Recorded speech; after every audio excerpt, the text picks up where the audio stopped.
So for my first drawing, I started off with Sight. This was the first one I got inspiration to draw, so I decided to start with it.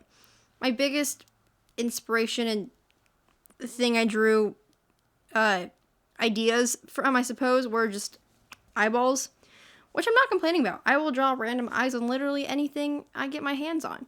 I was kind of unsure about the direction I wanted to take this at first. With this, originally I was thinking about having her eyes be on her hands, like Pan's Labyrinth style, but I wasn't really feeling it, and I decided to go full monster and just made her head an eyeball, as one does. From here, I could refine the rest of her design. I didn't have a lot to work off here, but I wanted to include an eyelash-inspired thing somewhere. I kind of tried to do it on like the trim of her skirt and stuff, but it looked weird and somehow kind of turned into ruffles, which I think look cute. Where I could, like on the collar and sleeves of her shirt, I put some lines that look kind of like ribbing that were inspired by the eyelashes, and then I also did that on her necklace. I try to focus on using round shapes, like an eyeball. This whole design is basically just an eyeball girl, and I kind of love it for that. I was struggling more than I thought I would, so I pulled up some photos and remembered, oh yeah, eyes have bloody nerves on the back of them, which looks kind of like hair. That's right, she gets red nerve hair, and I love it. Makes her not bald, and it's another nod to where she came from, and I'm quite proud of that one if I do say so myself. I threw in as many eyeball themes as I could, like in her rings, in her necklace, and I gave her circular buttons down her dress. I had a lot of fun rendering this. Not every day you get to render a girl with an eyeball for a head, is it?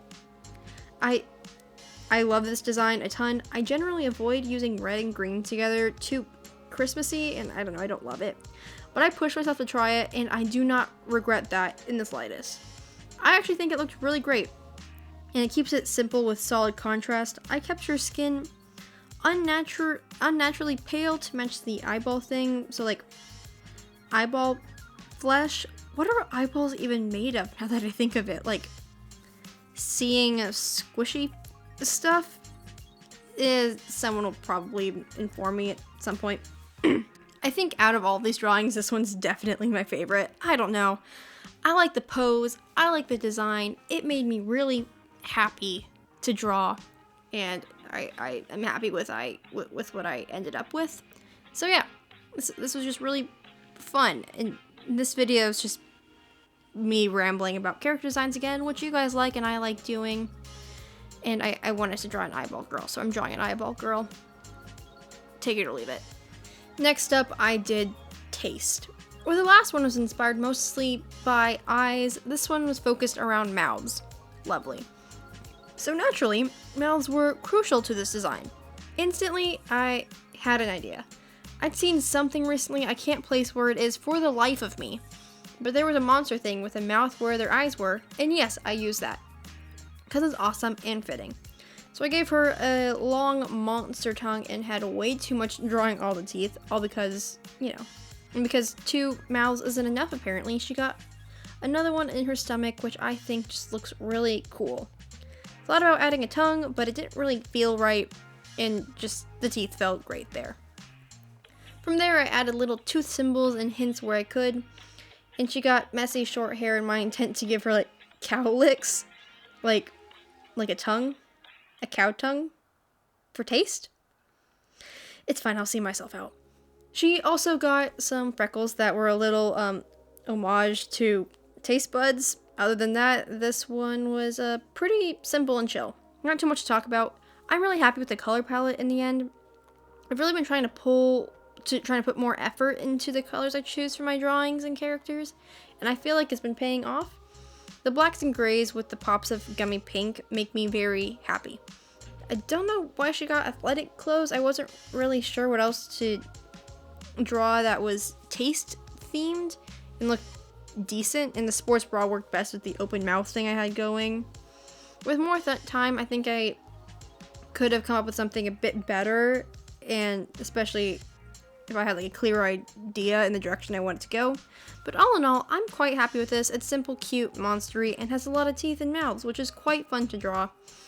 I enjoy drawing monsters, and I enjoy drawing creepy mouths and teeth anywhere I can. So this is just a fun design to do. And finally, hearing. I wanted to do all the senses, but I was short on time and swamped with a lot of other projects going on right now. But I felt like 3 was a good number.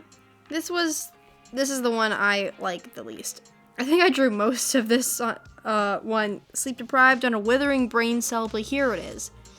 Definitely like the Taste one. If I had more time, I could have come up with something a lot more creative and I like more.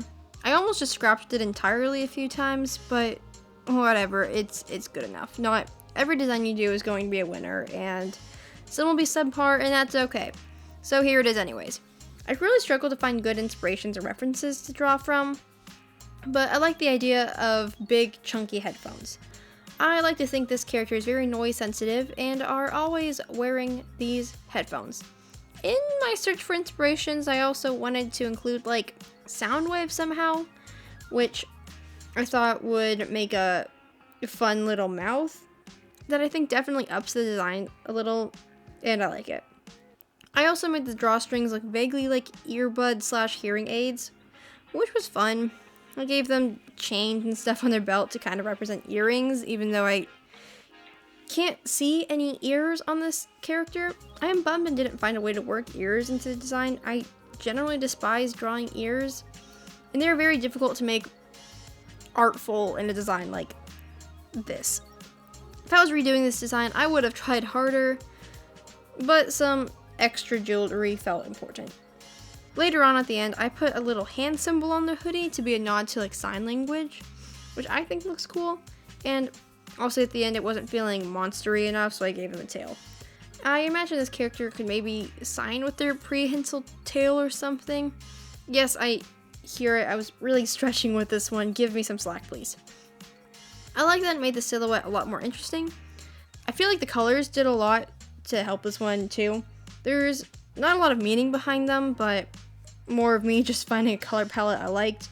If you struggle with using effective color palettes for your characters, I highly recommend doing something like this with a few duller, less saturated colors, and then putting in one really bright color that becomes a sort of theme for it. It looks really interesting, really fast, and can look like you know what you're doing even if you really struggle with picking out colors and color theory and stuff. It's a method I really like whenever I'm lazy and don't want to figure out colors. And it looks good almost every time and does add a nice contrast. So, recommend if colors are something that you struggle with and don't have the time or will or effort to put into actually learning color theory. Like me, because I still, I don't really get it. I'm confused. But, you know, I fake it. Anyways, that's my ramble. This was kind of a fun challenge, and I love doing random creepy character designs. The sight one is my favorite by a long shot, but the others are alright, I suppose. If you guys have any other character design challenges, inspirations for me, I will take them into consideration. If you're ever feeling like your character designs are getting boring, doing a challenge like this always gets me pumped for character designing, and is a really fun exercise to try and convert something that's not character-like into a character with just through visual elements. I don't know. It's fun. Thank you for watching to the end. It's greatly appreciated. I'm trying to post on my regular schedule, but with getting a new puppy in a few weeks and other life things that are taking up a lot of time and leaving a lot less time for making these videos weekly, I might have to take a break for the summer or just upload less frequently, especially with all the commissions I've been working on. We'll see. It's fine. I'll figure it out. See you next time. I suppose may leave now. Ciao.